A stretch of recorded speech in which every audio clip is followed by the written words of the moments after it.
श्री शिवाय नमस्तुभ्यम। हर हर महादेव, जय भोलेनाथ की। आप सभी भक्तजनों का हार्दिक अभिनंदन करती हूँ अपने YouTube चैनल पर। तो दोस्तों, हम श्रवण कर रहे हैं शिव महापुराण की पावन कथा का। इसमें काली का यह कथन सुनकर महेश्वर ने उस समय काली से क्या कहा और कौन सा कार्य किया, आइए श्रवण करते हैं इस पावन कथा में। सनत कुमार जी बोले कि हे मुने, शंभु तो जीवों के कल्याणकर्ता परमेश्वर और बड़े लीला विहारी हैं। वे काली द्वारा कहे हुए वचन को सुनकर उन्हें आश्वासन देते हुए हंसने लगे। तदंतर आकाशवाणी को सुनकर तत्व ज्ञान विशारद स्वयं शंकर अपने गणों के साथ समर भूमि की ओर चले। उस समय वे महावृषभ नंदीश्वर पर सवार थे और उन्हीं के समान पराक्रमी वीरभद्र, भैरव और क्षेत्रपाल आदि उनके साथ थे। रणभूमि में पहुंचकर महेश्वर ने वीर रूप धारण किया। उस समय उन रुद्र की बड़ी शोभा हो रही थी और वे मूर्तिमान काल से दिख रहे थे। जब शंखचूंड की दृष्टि शिव जी पर पड़ी, तब वह विमान से उतर पड़ा और परम भक्ति के साथ दंड की भांति पृथ्वी पर लौटकर उनसे सिर के बल उन्हें प्रणाम किया। इस प्रकार नमस्कार करने के पश्चात वह तुरंत ही अपने विमान पर जा बैठा और कवच धारण करके उनसे धनुष बाण उठाया। फिर तो दोनों ओर से बाणों की छड़ी लग गई। यो व्यर्थ ही बाण वर्षा करने वाले शिव और शंखचूड का वह उग्र युद्ध सैकड़ों वर्षों तक चलता रहा। अंत में युद्ध स्थल पे शंखचूड का वध करने के लिए महाबली महेश्वर ने सहसा अपना वह त्रिशूल उठाया, जिसका निवारण करना बड़े बड़े तेजस्वियों के लिए भी अशक्य है। तत्काल ही उसका निषेध करने के लिए यूं आकाशवाणी हुई, शंकर मेरी प्रार्थना सुनिए और इस समय इस त्रिशूल को मत चलाइए। हे ईश, यद्यपि आप क्षण मात्र में पूरे ब्रह्मांड का विनाश करने में सर्वदा समर्थ हैं, फिर इस अकेले दानव शंखचूड की तो बात ही क्या है। तथापि आप स्वामी के द्वारा देव मर्यादा का विनाश नहीं होना चाहिए। हे महादेव, आप उस को सुनिए और उसे सत्य एवं सफल बनाइए। वह देव मर्यादा यह है कि जब तक इस शंखचूड के हाथ में श्री हरि का परम उग्र कवच वर्तमान रहेगा और इसकी पतिव्रता पत्नी तुलसी का सत्यत्व अखंडित रहेगा, तब तक इस पर जरा और मृत्यु अपना प्रभाव नहीं डाल सकेंगे। अतः हे जगदीश्वर, शंकर ब्रह्मा के इस वचन को सत्य कीजिए। तब सत्पुरुषों के आश्रय स्वरूप शिव जी ने उस आकाशवाणी को सुनकर तथास्तु कहकर उसे स्वीकार कर लिया और विष्णु को उस कार्य के लिए प्रेरित किया। फिर तो शिव जी की इच्छा से विष्णु वहां से चल पड़े। वे तो मायावियों में भी श्रेष्ठ मायावी ठहरे। अतः उन्होंने एक वृद्ध ब्राह्मण का वेश धारण किया और शंखचूड के निकट जाकर उससे यूं कहा। वृद्ध ब्राह्मण बोले कि दानवेंद्र, इस समय मैं याचक होकर तुम्हारे पास आया हूँ, तुम मुझे भिक्षा दो। दीन वत्सल, अभी मैं अपने मनोरथ को प्रकट नहीं करूँगा। जब तुम देना स्वीकार कर लोगे, तब पीछे से मैं उसे बताऊँगा और तब तुम उसे पूर्ण करना। ब्राह्मण की बात सुनकर राजेंद्र शंखचूड का मुख और नेत्र प्रसन्नता से खिल उठे। जब उसने ओम कहकर उसे स्वीकार कर लिया, तब ब्राह्मण ने छल पूर्वक कहा, मैं तुम्हारा कवच चाहता हूँ। यह सुनकर ऐश्वर्यशाली दानवराज शंखचूड ने, जो ब्राह्मण भक्त और सत्यवादी था, वह दिव्य कवच जो उसे प्राण के समान था, ब्राह्मण को दे दिया। इस प्रकार श्री हरि ने माया द्वारा उससे वह कवच ले लिया और फिर शंखचूड का रूप धारण करके वे तुलसी के पास पहुँचे। वहां जाकर सबके आत्मा एवं तुलसी के नित्य स्वामी श्री हरि ने शंखचूड रूप से उसके सील का हरण कर लिया। इसी समय विष्णु भगवान ने शंभु से अपनी सारी बात कह सुनाई। तब शिव जी ने शंखचूड के वध के निमित्त अपना उद्दीप्त त्रिशूल हाथ में लिया और परमात्मा शंकर का वह विजय नामक त्रिशूल अपनी उत्कृष्ट प्रभा बिखेर रहा था। उससे सारी दिशाएं, पृथ्वी और आकाश प्रकाशित हो उठे। वह मध्याह्नकालीन करोड़ों सूर्यों तथा प्रलय अग्नि के शिखा के समान चमकीला था। उसका निवारण करना असंभव था। वह दुष्शब्द कभी व्यर्थ न होने वाला और शत्रुओं का संहारक था। वह तेजों का अत्यंत उग्र समूह, संपूर्ण शास्त्रास्त्रों का सहायक, भयंकर और सारे देवताओं तथा असुरों के लिए दुष्य था। वह एक ही स्थान पर ऐसा दमक रहा था मानो लीला का आश्रय लेकर संपूर्ण ब्राह्मण का संहार करने के लिए उद्यत हो। उसकी लंबाई 1000 धनुष और चौड़ाई 100 हाथ थी। उस जीव ब्रह्मस्वरूप सूल का किसी के द्वारा निर्माण नहीं हुआ था। उसका रूप नित्य था। आकाश में चक्कर काटता हुआ वह त्रिशूल शिव जी की आज्ञा से शंखचूड के ऊपर गिरा और उसने उसी क्षण उसे राख की ढेरी बना दिया। हे विप्र, हे महेवर का वह शूल मन के समान वेगशाली था। वह शीघ्र ही अपना कार्य पूर्ण करके शंकर के पास आ पहुंचा, फिर आकाश मार्ग से चला गया। उस समय स्वर्ग में दुंदुभियां बजने लगी, गंधर्व और किन्नर गान करने लगे, देवों तथा मुनियों ने स्तुति करना आरंभ किया और अप्सराएं नृत्य करने लगी। शिव जी के ऊपर लगातार पुष्पों की वर्षा होने लगी और ब्रह्मा, विष्णु, इंद्र आदि देवता तथा मुनिगण उनकी प्रशंसा करने लगे। दानवराज शंखचूड भी शिव जी की कृपा से शाप मुक्त हो गया और उसे उसके पूर्व श्री कृष्ण पार्षद रूप की प्राप्ति हो गई। शंखचूड की हड्डियों से शंख जाति का प्रादुर्भाव हुआ, जिस शंख का जल भरकर के अतिरिक्त समस्त देवताओं के लिए प्रशस्त माना जाता है। हे महामुने, श्री हरि और लक्ष्मी को तथा उनके संबंधियों को भी शंख का जल विशेष रूप से अत्यंत प्रिय है, किंतु शिव के लिए नहीं। इस प्रकार शंखचूड को मारकर शंकर उमा, स्कंद और गणों के साथ प्रसन्नतापूर्वक नंदीश्वर पर सवार हो शिवलोक को चले गए। भगवान विष्णु ने बैकुंठ के लिए प्रस्थान किया और देवगण परमानंद मग्न हो अपने अपने लोक को चले गए। उस समय जगत में चारों ओर परम शांति छा गई। सबको निर्विक रूप से सुख मिलने लगा और आकाश निर्मल हो गया और सारी पृथ्वी पर उत्तम उत्तम मंगल कार्य होने लगे। हे मुने, इस प्रकार मैंने तुमसे महेश के जिस चरित्र का वर्णन किया है वह आनंददायक, सर्वत्र सुखारी, लक्ष्मीप्रद और संपूर्ण कामनाओं को पूर्ण करने वाला है। फिर व्यास जी के पूछने पर सनत कुमार जी ने कहा कि हे महर्षि, रणभूमि में आकाशवाणी को सुनकर जब देवेश्वर शंभु ने श्री हरि को प्रेरित किया तब वे तुरंत ही अपनी माया से ब्राह्मण का वेश धारण करके शंखचूड के पास जा पहुँचे और उन्होंने उससे परमोत्कृष्ट कवच मांग लिया। फिर शंखचूड का रूप बनाकर वे तुलसी के घर की ओर चल पड़े। वहां पहुंचकर उन्होंने तुलसी के महल के द्वार के निकट नगारा बजाया और जय जयकार से सुंदरी तुलसी को अपने आगमन की सूचना दी। उसे सुनकर सती साध्वी तुलसी ने बड़े आदर के साथ झरोके के रास्ते राजमार्ग की ओर झाँका और अपने पति को आया हुआ जानकर वह परमानंद में निमग्न हो गई। उसने तत्काल ही ब्राह्मणों को धन दान करके उनसे मंगलाचार कराया और फिर अपना श्रृंगार किया। इधर देवताओं का कार्य सिद्ध करने के लिए माया से शंखचूड का स्वरूप धारण करने वाले भगवान विष्णु रथ से उतरकर देवी तुलसी के भवन में गए। तुलसी ने पति के रूप में आए हुए भगवान का पूजन किया, बहुत सी बातें की, तदंतर उनके साथ रमण किया।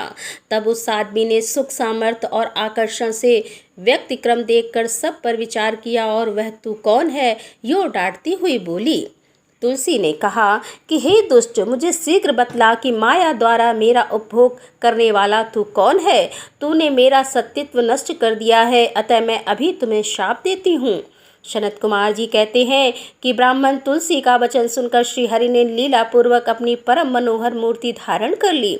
तब उस रूप को देखकर तुलसी ने लक्षणों से पहचान लिया कि यह साक्षात विष्णु है, परंतु उसका पतिव्रत नष्ट हो चुका था, इसीलिए वह कुपित होकर विष्णु से कहने लगी। तुलसी ने कहा कि हे विष्णु, तुम्हारा मन पत्थर के सदृश कठोर है, तुम में दया का लेश मात्र भी नहीं है। मेरे पति धर्म के भंग हो जाने से निश्चय ही मेरे स्वामी मारे गए। चूँकि तुम पाषाण सदृश कठोर, दया रहित और दुष्ट हो, इसीलिए अब तुम मेरे शाप से पाषाण स्वरूप ही हो जाओ। सनत कुमार जी कहते हैं कि हे मुने, यूँ कहकर शंखचूड व सती साध्वी पत्नी तुलसी फूट फूट कर रोने लगी और शोकार्त होकर बहुत तरह से विलाप करने लगी। इतने में वहाँ भक्तवत्सल भगवान शंकर प्रकट हो गए और उन्होंने समझा कर कहा कि हे देवी, अब तुम दुख को दूर करने वाली मेरी बात सुनो और श्री हरि भी स्वस्थ मन से उसे श्रवण करें, क्योंकि तुम दोनों के लिए जो सुख कारक होगा वही मैं कहूँगा। हे भद्रे, तुमने जिस मनोरथ को लेकर तप किया था यह उसी तपस्या का फल है। भला वह अन्यथा कैसे हो सकता है, इसीलिए तुम्हें उनके अनुरूप ही फल हुआ है। अब तुम इस शरीर को त्याग कर दिव्य देह धारण कर लो और लक्ष्मी के समान होकर नित्य श्री हरि के साथ बैकुंठ में विहार करती रहो। तुम्हारा यह शरीर जिसे तुम छोड़ दोगी नदी के रूप में परिवर्तित हो जाएगा। वह नदी भारतवर्ष में पुण्य रूपा गंडकी के नाम से प्रसिद्ध होगी। हे महादेवी, कुछ काल के पश्चात मेरे वर के प्रभाव से देव पूजन सामग्री में तुलसी का प्रधान स्थान हो जाएगा। हे सुंदरी, तुम स्वर्ग लोक में, मृत्यु लोक में तथा पाताल में सदा श्री हरि के निकट ही निवास करोगी और पुष्पों में श्रेष्ठ तुलसी का वृक्ष हो जाओगी। तुम बैकुंठ में दिव्य रूप धारणी वृक्षाधिष्ठात्री देवी बनकर सदा एकांत में श्रीहरि के साथ क्रीड़ा करोगी। उधर भारतवर्ष में जो नदियों की अष्टधात्री देवी होगी वह परम पुण्य प्रदान करने वाली होगी और श्रीहरि के अंशभूत लवण सागर की पत्नी बनोगी तथा श्रीहरि भी तुम्हारे साप वश पत्थर का रूप धारण करके भारत में गंडकी नदी के जल के निकट निवास करेंगे। वहाँ तीखी दाढ़ों वाले करोड़ों भयंकर कीड़े उस पत्थर को काटकर उसके मध्य में चक्र का आकार बनाएंगे। उसके भेद से वह अत्यंत पुण्य प्रदान करने वाली शालिग्राम शिला कहलाएगी और चक्र के भेद से उसका लक्ष्मी नारायण आदि भी नाम होगा। विष्णु की शाल ग्राम शिला और वृक्ष स्वरूपणी तुलसी का समागम सदा अनुकूल तथा बहुत प्रकार के पुण्यों की वृद्धि करने वाला होगा। हे भद्रे, जो शालिग्राम शिला के ऊपर से तुलसी पत्र को दूर करेगा उसे जन्मांतर में स्त्री वियोग की प्राप्ति होगी तथा जो शंख को दूर करके तुलसी पत्र को हटाएगा वह भी भार्याहीन होगा और 7 जन्मों तक रोगी बना रहेगा। जो महाज्ञानी पुरुष शाल ग्राम शिला तुलसी और शंख को एकत्र रखकर उनकी रक्षा करता है वह श्री हरि का प्यारा होता है।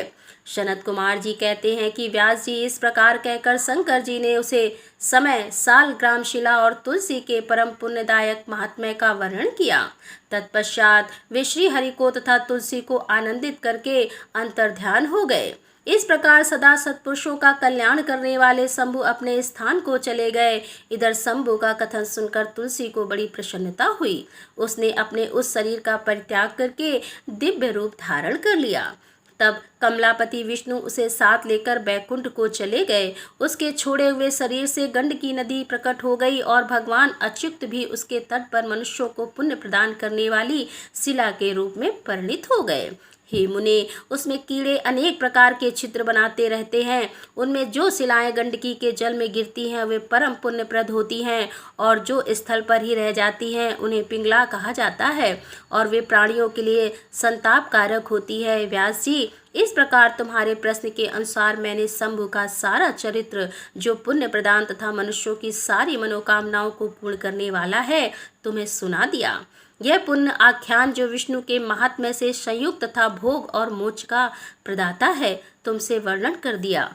सनत कुमार जी कहते हैं कि व्यास जी, अब जिस प्रकार अंधकासुर ने परमात्मा शंभु के गणाध्यक्ष पद को प्राप्त किया था, हे महेश्वर उस मंगलमय चरित्र को श्रवण करो। हे मुनिवर, अंधकासुर ने पहले शिव जी के साथ बड़ा घोर संग्राम किया था परंतु पीछे बारंबार सात्विक भाव के उद्रेक से उसने शंभु को प्रसन्न कर लिया, क्योंकि नाना प्रकार की लीलाएं करने वाले शंभु शरणागत रक्षक तथा परम भक्त वत्सल हैं।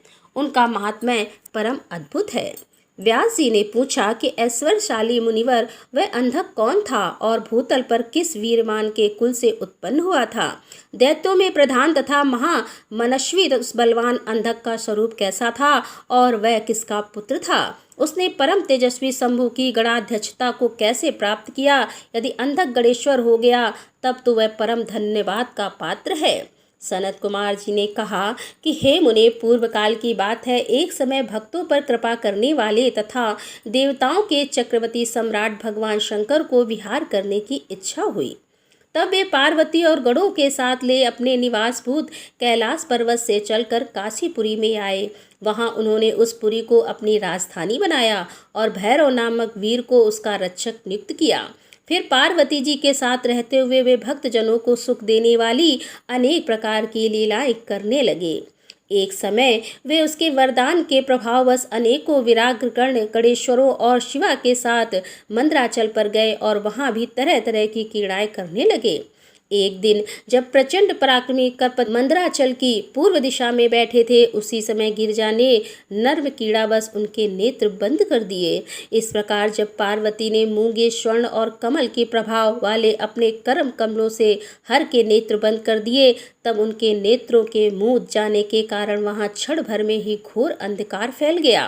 पार्वती के हाथों का महेश्वर के शरीर से स्पर्श होने के कारण शंभु के ललाट में स्थित अग्नि से संतप्त होकर मद जल प्रकट हो गया और जल की बहुत सी बूंदें टपक पड़ी। तदंतर उन बूंदों ने एक गर्भ का रूप धारण कर लिया। उसमें एक ऐसा जीव प्रकट हुआ जिसका मुख विकराल था। वह अत्यंत भयंकर, क्रोधी, कृतघ्न, अंधा, कुरूप, जटाधारी, काले रंग का मनुष्य से भिन्न, बेडौल और सुंदर बालों वाला था। उसके कंठ से घोर घर घर शब्द निकल रहा था।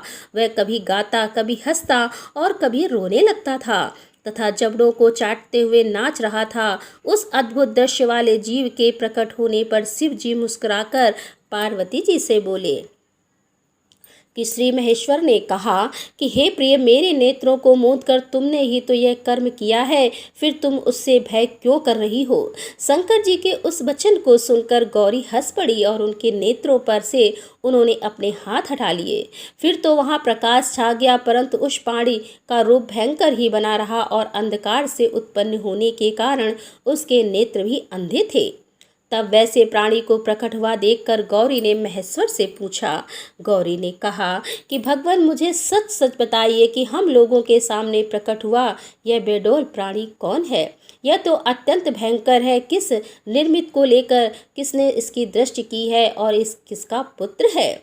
सनत कुमार जी कहते हैं कि हे महर्षि, जब लीला रचने वाले तथा तीनों लोकों की जननी गौरी ने सृष्टिकर्ता की उस अंधी सृष्टि के विषय में यूं प्रश्न किया, तब लीला बिहारी भगवान शंकर अपनी प्रिया के उस वचन को सुनकर कुछ मुस्कुराए और इस प्रकार से बोले। महेश्वर ने कहा कि अद्भुत चरित्र रचने वाली अंबिके, सुनो। जब तुमने मेरे नेत्र मूंद लिए थे, उसी समय यह अद्भुत एवं प्रचंड पराक्रमी प्राणी मेरे पसीने से प्रकट हुआ। इसका नाम अंधक है। तुम ही इसको उत्पन्न करने वाली हो, अतः सखियों सहित तुम्हें करुणापूर्वक इसके गणों से यथायोग रक्षा करते रहना चाहिए। आर्य, इस प्रकार बुद्धिवर्तक विचार करके ही तुम्हें सब कार्य करना चाहिए। सनत कुमार जी कहते हैं कि हे मुने, अपने स्वामी के ऐसे वचन सुनकर गौरी का हृदय करुणार्द्र हो गया। वे अपनी सखियों सहित अंधक की अपने पुत्र की भांति नाना प्रकार के उपायों द्वारा रक्षा करने लगी।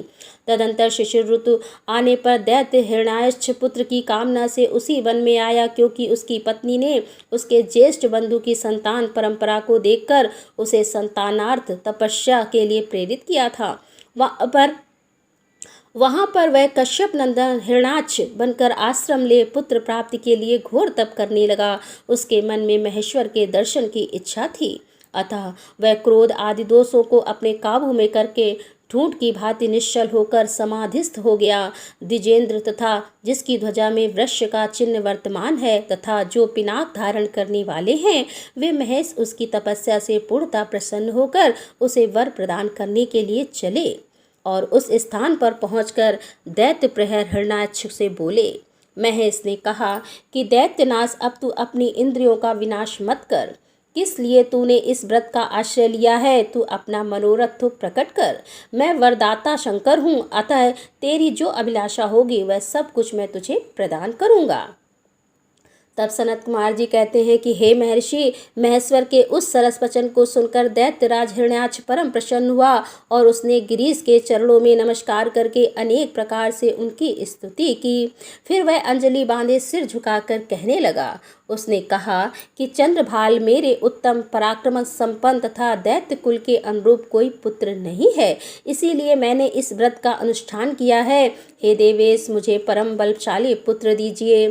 शरद कुमार जी कहते हैं कि हे मुने, दैत्यराज के उस वचन को सुनकर कृपालु शंकर प्रसन्न हो गए और उससे बोले, दैत्याधिप, तेरे भाग्य में तेरे वीर से उत्पन्न होने वाला पुत्र तो नहीं लिखा है, किंतु मैं तुझे एक पुत्र देता हूँ। मेरा एक पुत्र है जिसका नाम अंधक है। वह तेरे ही समान पराक्रमी और अजय है। तू संपूर्ण दुखों को त्याग कर उसी को पुत्र रूप से वरण कर ले और इस प्रकार पुत्र प्राप्त कर ले। सनत कुमार जी कहते हैं कि हे महर्षि, उससे यूं कहकर गौरी के साथ विराजमान उन महात्मा भूतनाथ त्रिपुरारी शंकर ने प्रसन्न होकर हिरण्याक्ष को वह पुत्र दे दिया। इस प्रकार शिव जी से पुत्र प्राप्त करके वह महामनस्वी दैत्य परम प्रसन्न हुआ। उसने अनेकों स्रोतों द्वारा रुद्र की पूजा करके प्रदक्षिणा की और फिर वह अपने राज्य को चला गया। गिरीश से पुत्र प्राप्त लेने के बाद वह प्रचंड पराक्रमी दैत्य संपूर्ण देवताओं को जीतकर इस पृथ्वी को अपने देश सरा तल में उठा ले गया। तब देवताओं ने, मुनि और सिद्धों ने अनंत पराक्रमी विष्णु की आराधना की। फिर तो भगवान विष्णु सर्वात्मक यज्ञ में विकराल वाराह शरीर धारण कर थूथुन के अनेकों प्रहारों से पृथ्वी को विदीर्ण करने वाले पाताल लोक में जा घुसे। वहां उन्होंने कभी ना टूटने वाले अपनी अगली दाढ़ों से तथा थूथुन से सैकड़ों दैत्यों का कचूमर निकालकर अपने वज्र सदृश कठोर पाद प्रहारों से निशाचरों की सेना को मथ डाला। तत्पश्चात अद्भुत एवं प्रचंड तेजस्वी विष्णु ने करोड़ों सूर्यों के समान प्रकाशमान सुदर्शन चक्र से हिरण्याक्ष के प्रज्वलित सिर को काट लिया और दुष्ट दैत्यों को जलाकर भस्म कर दिया। यह देखकर देवराज इंद्र को बड़ी प्रसन्नता हुई। उन्होंने उस असुर राज पर अंधक को अभिषेचित कर दिया। फिर महात्मा इंद्र विष्णु को अपनी दाढ़ों द्वारा पाताल लोक से पृथ्वी को लाते हुए देखकर परम प्रसन्न हुए और अपने स्थान पर आकर पूर्वतः स्वर्ग और भूतल की रक्षा करने लगे। इधर 12 रूप धारण करके उत्तम कार्य करने वाले उग्र रूपधारी श्री हरि प्रसन्न चित हुए। समस्त देवों मुनियों और पद्योनि ब्रह्मा द्वारा प्रशस्तित होकर अपने लोक को चले गए। इस प्रकार 12 रूपधारी विष्णु द्वारा असुर राज हिरण्याक्ष के मारे जाने पर समस्त देव मुनि तथा अन्य सभी जीव सुखी हो गए। सनत कुमार जी कहते हैं कि व्यास जी इधर 12 रूपधारी श्री हरि के द्वारा इस प्रकार भाई के मारे जाने पर हिरण्यकश्यप शोक और क्रोध से संतप्त हो उठा। श्री हरि के साथ बैर करना तो उसे रुचता ही था, अतः उसने संहार प्रेमी और असुरों को प्रजा का विनाश करने के लिए आज्ञा दे दी। तब वे संहार प्रिय असुर स्वामी की आज्ञा को सिर चढ़ाकर देवताओं और प्रजाओं का विनाश करने लगे। इस प्रकार जब उन दुष्ट चित्त वाले असुरों द्वारा सारा देवलोक तहस नहस कर दिया गया, तब देवता स्वर्ग को छोड़कर गुप्त रूप से भूतल पर विचरने लगे। उधर भाई की मृत्यु से दुखी हुई हिरण्यकश्यप ने भाई को जलांजलि देकर उसकी स्त्री आदि को ढांढस बधाया। तत्पश्चात उस दैत्यराज ने अपने लिए विचार किया कि मैं अजय अजर और अमर हो जाऊं, मेरा ही एक छत्र साम्राज्य रहे और मेरा प्रतिद्वंदी कोई न रह जाए। यूं धारण बनाकर वह मंदराचल पर गया और वहां एक गुफा में अत्यंत घोर तपस्या करने लगा। उस समय वह पैर के अंगूठे के बल खड़ा था। उसकी भुजाएं ऊपर की ओर उठी थी और दृष्टि आकाश की ओर लगी थी। उसकी तपस्या से संतप्त होकर देवताओं का मुख विकृत हो उठा। वे स्वर्ग को छोड़कर ब्रह्मलोक में जा पहुंचे और उन्होंने ब्रह्मा से अपना दुखड़ा कह सुनाया। व्यास जी उन देवताओं के इस प्रकार कहने पर स्वयं शंभु ब्रह्मा भृंगु दक्ष आदि के साथ उस दैत्येश्वर के आश्रम पर गए। तब जिसने अपने तप से संपूर्ण लोकों को संतप्त कर दिया था, उस हिरण्यकश्यप से वर देने के लिए आए हुए पयोदनि ब्रह्मा को अपने सामने उपस्थित देखा। उधर पितामह ने भी उससे कहा कि वर मांग। जब जिसकी बुद्धि मोहित नहीं हुई थी, उस असुर ने विधाता की उस मधुर वाणी को सुनकर इस प्रकार से कहा। हिरण्यकश्यप बोला कि ऐश्वर्यशाली प्रजापति पितामह, मैं चाहता हूँ कि स्वर्ग में, भूतल पर, दिन में, रात में, ऊपर अथवा नीचे, कहीं भी शस्त्र अस्त्र पास, वज्र शुक वृक्ष पर्वत जल अग्नि के रूप में शत्रु के प्रहार से देवता दैत्य मुनि सिद्ध किंबहुना आप द्वारा रचे हुए जीवों के हाथों मुझे कभी भी मृत्यु का भय ना हो। सनत कुमार जी कहते हैं कि हे मुने, हिरण्यकश्यप के वैसे वचन सुनकर पद्योनि ब्रह्मा ने मन में दया का भाव जागृत हो उठा। उन्होंने मन ही मन विष्णु को प्रणाम करके उससे कहा कि दैत्येंद्र, मैं तुझ पर प्रसन्न हूँ, अतः तुझे सारी वस्तुएं प्राप्त होंगी। तूने 96,000 वर्षों तक तप किया है, अब तेरी कामना पूर्ण हो चुकी है, अतः तप से विरत होकर उठ और दानवों के राज का उपभोग कर। ब्रह्मा की वाणी सुनकर हिरण्यकश्यप का मुख प्रसन्नता से खिल उठा। इस प्रकार जब पितामह ने उसे दान और राज्य पर अभिषिक्त कर दिया, तब वह उत्पन्न हो उठा और त्रिलोकी को नष्ट करने का विचार करने लगा। फिर तो उसने संपूर्ण धर्मों का उच्छेद करके संग्राम में समस्त देवताओं को भी जीत लिया। तब देवता भागकर विष्णु के पास पहुंचे। वहां श्रीहरि ने देवताओं और मुनियों की दुख गाथा सुनकर उन्हें आश्वासन दिया और शीघ्र ही उस दैत्य के वध करने का वचन दिया। तब देवता अपने स्थान को लौट गए। तदंतर महात्मा विष्णु ने ऐसा रूप धारण किया जो आधा सिंह और आधा मनुष्य का था। वह अत्यंत भयंकर तथा विकराल दिख रहा था। उसका मुख खूब फैला हुआ था, नासिका बड़ी सुंदर थी और नख तीखे थे। गर्दन पर जटाएं लहरा रही थी, दाढ़े ही आयुध थे। उससे करोड़ों सूर्यों के समान प्रभा छिटक रही थी और उसका प्रभाव प्रलयकालीन अग्नि के सदृश था। अधिक कहाँ तक कहा जाए, वह रूप जगमन्य था। उसी रूप से वे भगवान भास्कर के अस्ताचल की शरण लेने पर असुरों की नगरी में प्रविष्ट हुए। उन अतुल प्रभावशाली नरसिंह को देखकर सभी दैत्य एक साथ उन पर टूट पड़े। तब उन अद्भुत पराक्रमी नरसिंह ने महाबली दैत्यों के साथ युद्ध करके बहुतों को मार डाला और बहुतों को पकड़कर तोड़ मरोड़ दिया।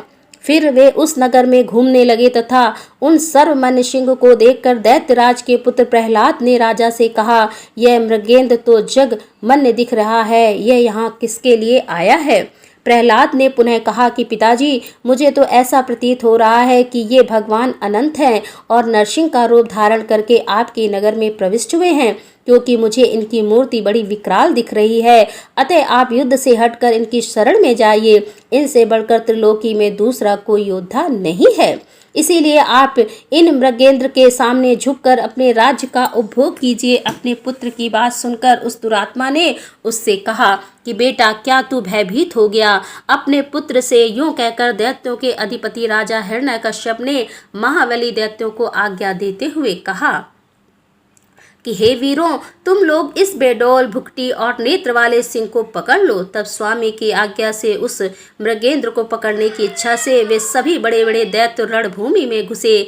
परंतु जैसे रूप की अभिलाषा से अग्नि में प्रवेश करने वाले पतंगे जल भुन जाते हैं, उसी तरह वे सब के सब क्षण भर में ही जलकर भस्म हो गए। दैत्यों के दग्ध हो जाने पर भी वह दैत्यराज संपूर्ण शस्त्र अस्त्र शक्ति सृष्टि पाश अंकुश और पावक आदि से उन मृगेंद्र के साथ लोहा लेता ही रहा। इस प्रकार बहुत काल तक भयानक युद्ध हुआ। अंत में उन नरसिंह ने वज्र के समान कठोर अपनी अनेकों भुजाओं से उस दैत्य को पकड़ लिया और उसे अपने जानुओं पर लिटाकर दानवों के मर्व को विदीर्ण करने वाले नखाकुरों से उसकी छाती चीर डाली तथा खून से लथपथ हुए उसके हृदय कमल को निकाल लिया। फिर तो उसी क्षण उसके प्राण पखेरु उड़ गए। तब भगवान नरसिंह ने बारंबार के आघात से जिसके सारे अंग चूर चूर हो गए थे, उस काष्ठभूत दैत्य को छोड़ दिया। उस समय उस देव शत्रु के मारे जाने पर उन्हें बड़ी प्रसन्नता हुई।